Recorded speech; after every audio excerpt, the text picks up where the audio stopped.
Hello guys, मैं प्रीति चौहान प्रिया ma'am की इस परीक्षा बिंदु चैनल पर आप सभी का हार्दिक अभिनंदन करती हूँ। कैसे हो आप सभी?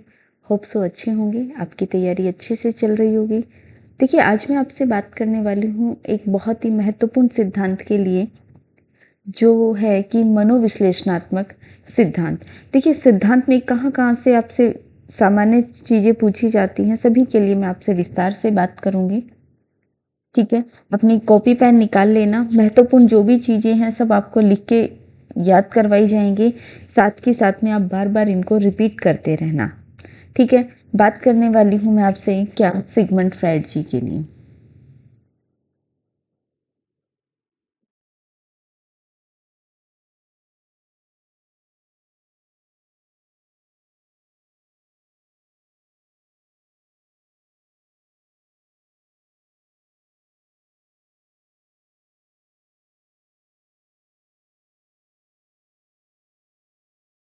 इसकी बात करेंगे हम, सिगमंड फ्राइड के लिए बात करेंगे।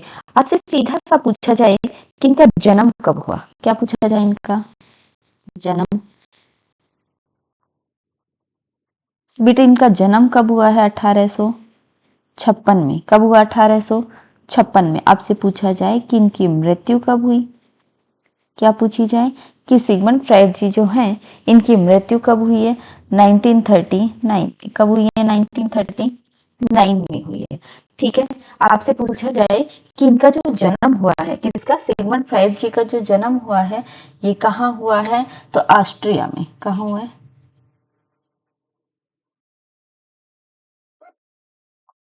ऑस्ट्रिया में इनका जन्म हुआ है। ठीक है, मैंने आपसे क्या बताया, क्या आपसे क्या पूछा जाए कि सिगमंड फ्राइड जी का जन्म कहाँ हुआ है? तो इनका जन्म हुआ है ऑस्ट्रिया में। ठीक है, मैंने तीन बातें आपको बताई हैं। पहला, इनका जन्म कब हुआ, तो जन्म हुआ 1856 में। कहाँ हुआ? ऑस्ट्रिया में। और मृत्यु कब हुई? 1939 में हुई है। अब आपसे पूछा जाए कि जो सिगमंड फ्राइड जी हैं इनकी जो शिक्षा है वो शिक्षा कहाँ हुई? तो वियना विश्वविद्यालय में। शिक्षा कहाँ हुई इनकी? वियना विश्वविद्यालय में। बात किसकी की जाए? इनकी शिक्षा कौन से विद्यालय में? वियना, वियना विश्वविद्यालय में। ठीक है, अब आगे हम बात करते हैं कि जो इन्होंने शिक्षा ली थी, इस शिक्षा के तहत इन्होंने क्या दिया? सिद्धांत दिया, मनोविश्लेषणात्मक सिद्धांत और मनोलैंगिक सिद्धांत। कौन कौन सा सिद्धांत? मनोविश्लेषणात्मक सिद्धांत और मनोलैंगिक सिद्धांत। आज देखिए, सबसे महत्वपूर्ण जो चीज है वो है कि सिगमंड फ्राइड ने क्या बताए? तीन पहलू। कितने पहलू बताए बेटा? तीन पहलू। सिगमंड फ्राइड ने कितने पहलू बताए? तीन पहलू। तीनों पहलुओं में से बहुत सारे क्वेश्चन उठ उठ कर आते हैं। पहला बताया स्थलाकृति संरचना। पहली संरचना कौन सी बताई इन्होंने? स्थलाकृति संरचना।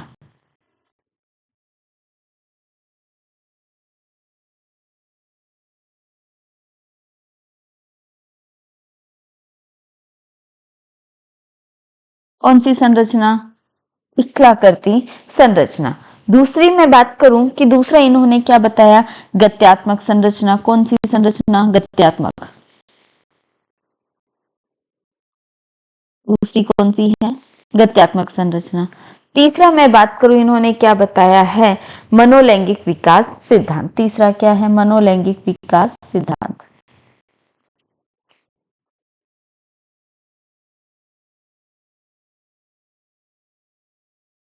कौन सा सिद्धांत? मनोलैंगिक विकास सिद्धांत। मैंने क्या कहा कि सिगमंड फ्राइड ने कितने पहलू या कितने घटक बताए हैं?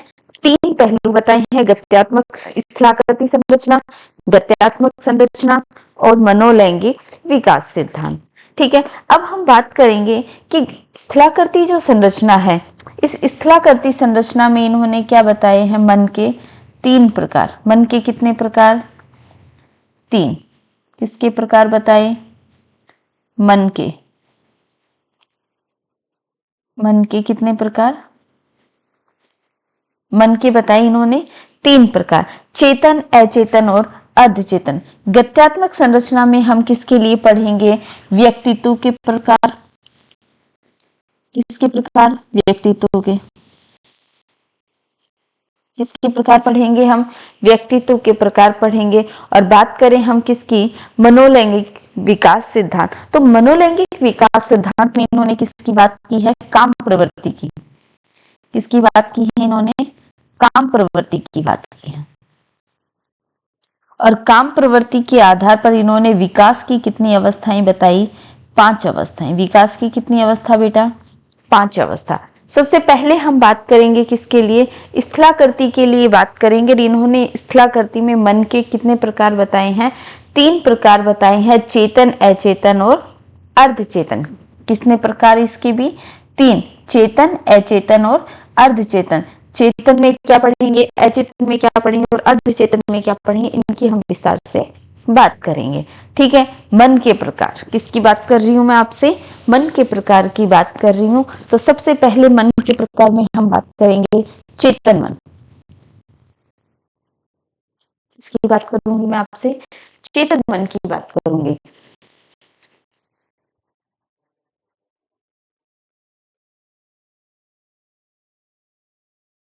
चेतन मन।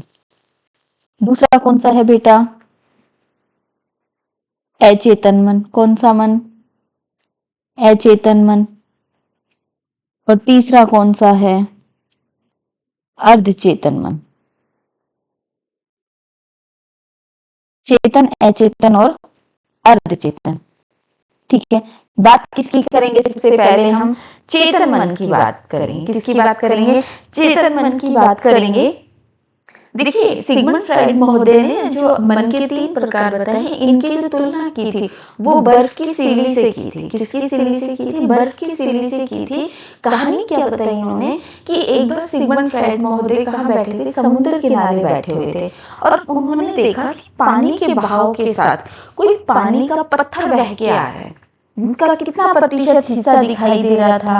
10% हिस्सा। ध्यान से सुनते चलो मेरी बात को। कितने प्रतिशत हिस्सा दिखाई दे रहा था? 10% हिस्सा दिखाई दे रहा था। लेकिन बाकी का कितना परसेंट बचा भाई? बाकी बचा 90%, वो दिखाई नहीं दे रहा था। मतलब जो हिस्सा दिखाई दे रहा था वो तो क्या है? चेतन मन। और जो हिस्सा दिखाई नहीं दे रहा था 90%, वो क्या है? अचेतन मन। अब देखिए, नाम है चेतन, मतलब जो चेतन अवस्था में है, जो चेत में है, जो जागृत है, जो क्या है? जागृत है। वही कौन सा प्रकार होगा? चेतन मन। वही कौन सा होगा? चेतन मन। अचेतन मन, अचेतन मन में आती है हमारी दमित इच्छाएं। जो इच्छाएं हमारी पूरी नहीं होती, जिन उन इच्छाओं का हम क्या कर लेते हैं? दमन कर लेते हैं, जो हमें सपने में दिखाई देती हैं। जैसे काश मेरे पास में क्या होता है? हेलीकॉप्टर होता। नहीं हो सकता, नहीं हो सकता। तो इस इच्छा का हमने क्या किया? दमन किया। ये हमारे कौन से मन में गई? अचेतन मन में। अर्धचेतन मतलब आधा चेत में और आधा चेत में नहीं है।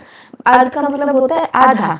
ठीक है, कि वो बातें, वो चीजें जिन्हें हम थोड़ा भूल गए हैं, लेकिन याद करने पे हमें क्या आ जाती हैं? वो धीरे धीरे से याद आने लगती। वो है हमारी मन की कौन सी अवस्था? अचेतन मन की अवस्था। मैंने मन के 3 प्रकार बताए, चेतन मन, अचेतन मन और अर्धचेतन मन। चेतन मन बेटा जो हमारा वर्तमान है, जो हमें याद में है, वो हमारा चेतन मन है। अचेतन मन है जो इच्छाएं हमारी पूरी नहीं होती, जिन इच्छाओं को हम दबा लेते हैं, वो अचेतन मन कहलाता है। अचेतन मन को क्या कहते हैं? दमित इच्छाओं का भंडार ग्रह है। क्या, किसका भंडार ग्रह? दमित इच्छाओं का। कौन सी इच्छाएं? दमित इच्छाओं का भंडार ग्रह कहा जाता है। ठीक है। और अर्धचेतन मतलब जो चीजें हमें कुछ तो याद हैं और कुछ हम भूल गए, याद करने पे हमें क्या आ जाती हैं? वो याद आ जाती हैं, वो कहलाती हैं हमारी कौन सी इच्छाएं? वो कौन सा मन का प्रकार? अर्धचेतन मन का प्रकार। अब हम बात करने वाले हैं गत्यात्मक संरचना के लिए। किसके लिए बात करेंगे हम? गत्यात्मक संरचना के लिए बात करेंगे।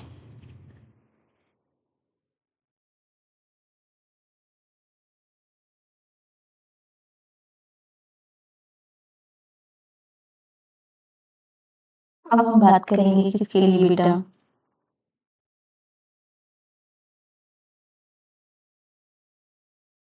गत्यात्मक संरचना।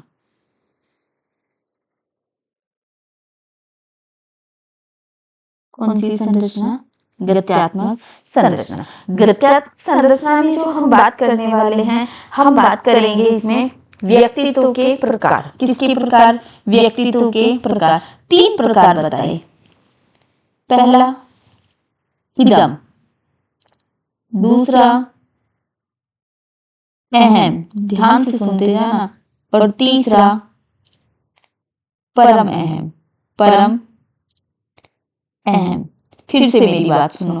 किसकी बात कर रहे हैं? गत्यात्मक संरचना। किसकी बात की मैंने? गत्यात्मक संरचना। गत्यात्मक संरचना में किसके प्रकारों की बात की है हमने? व्यक्तित्व के प्रकार। किसके प्रकार बेटा? व्यक्तित्व के प्रकार। कितने प्रकार बताए? 3। कितने प्रकार? 3 प्रकार। कितने प्रकार? 3 प्रकार। इदम, अहम और परम अहम। जिसे क्या कहते हैं? ईड, ईगो और सुपर ईगो। इसे क्या बोलते हैं? ईड। ये ईड, ईगो, इसे क्या बोलते हैं? ईगो। परम अहम क्या है? Super ego. Super ego. ठीक है, सबसे पहले बात करेंगे हम किसके लिए? इदम, अहम और फिर परम अहम। एक छोटी सी कहानी सुनाती हूँ, बड़े अच्छे से चीजें याद हो जाएंगी। एक माँ के कितने बेटे? 3 बेटे। सबसे बड़े बेटे का नाम परम अहम, उससे छोटे का नाम अहम, और जो सबसे छोटा उसका नाम इदम। ठीक है। कहते हैं जो सबसे बड़ा बच्चा होता है वो जिम्मेदार होता है। सबसे बड़ा बच्चा क्या होता है? जिम्मेदार होता है। मतलब वो अपने कर्तव्य के लिए ईमानदार होता है, कर्तव्य का पालन करता है। सबसे छोटा बच्चा जो होता है वो बहुत शैतान होता है। वो क्या होता है? बहुत शैतान होता है। उसे किसी चीज से कोई फर्क नहीं पड़ता, उसे सिर्फ अपना सुख चाहिए। उसे अपना क्या चाहिए? सुख चाहिए। तो सबसे छोटा बेटा कौन है बेटा? इदम। ध्यान से सुनते जाना अब एक एक चीज को। सबसे छोटा बेटा मैंने कौन बताया? इदम। मैंने क्या बताया? ये कौन सी ये कैसा होता है? जिद्दी।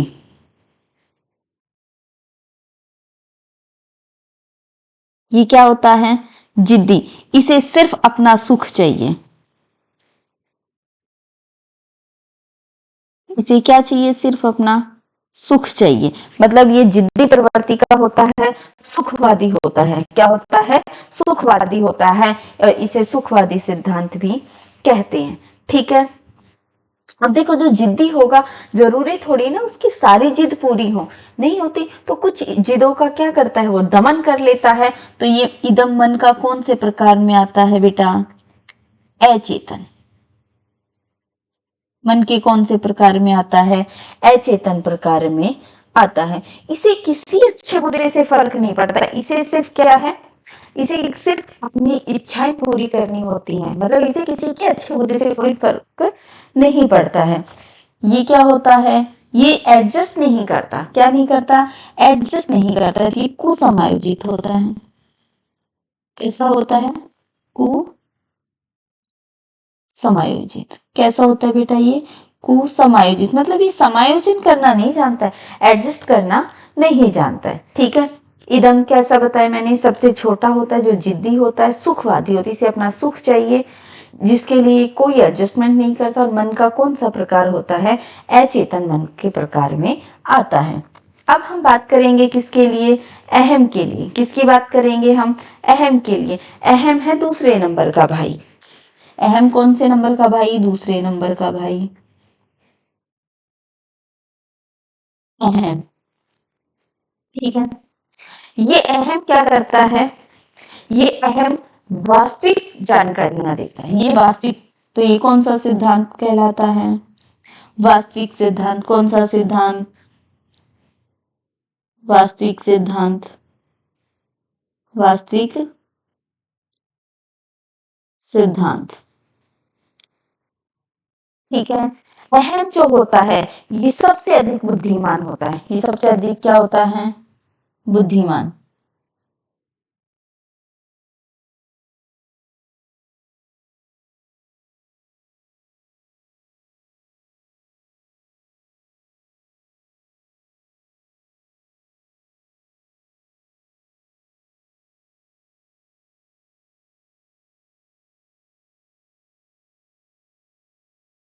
कैसा होता है ये सर्वाधिक बुद्धिमान होता है।